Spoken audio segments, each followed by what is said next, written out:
What type of God would send people to hell? I have a better question. What type of God would force people who don't want to spend time with him temporarily to spend time with him eternally?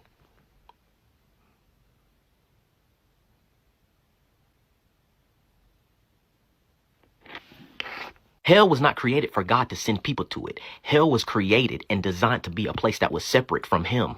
Well, I don't agree with all of the things that the Bible says that I should stay away from. Great, you don't have to agree, but you should look to obey. And here's why. A father cannot accurately protect a child that won't listen.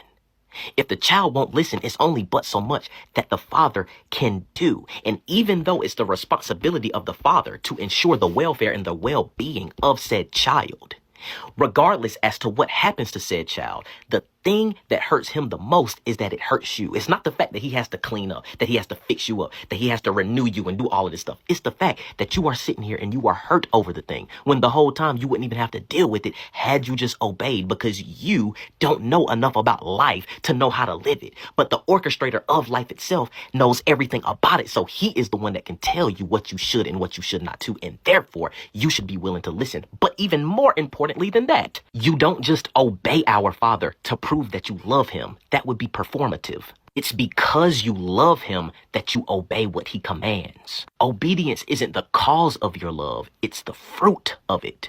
This is why Jesus says in John chapter 14, if you love me, keep my commands. And when it comes to obedience, everybody talks about how difficult it is, but almost nobody talks about how beautiful it is. When the Bible tells us to flee from sexual immorality, how beautiful is that? As a man, if you make the decision that you're not going to have premarital sex with said woman, now look at you. You got to be so much more creative when it comes to showing her that you care about her. Look at how clear you are now. Good sex turns red flags hot pink. So now you sit here and you deal with people who have plenty of red flags, but because the sex is good, now you're like, oh, it really ain't that big of a deal. When in all reality, it is that big of a deal, and you would be able to see that clearly had you not been jaded by the sex. This is why, bro. It's not just to sit here and bound you and restrict you. It's to make you a more fruitful person. All of the stuff, idolatry, hypocrisy, unforgiveness, lying. Jesus says that I am the truth, the way, and the life. So when you sit here and lie, you are now operating in the opposite of God's character. You see what I'm saying? It all starts to make sense. He loves us, and making the decision to love him back is always going to do far more for you than it will for him. It's in your best interest to do so.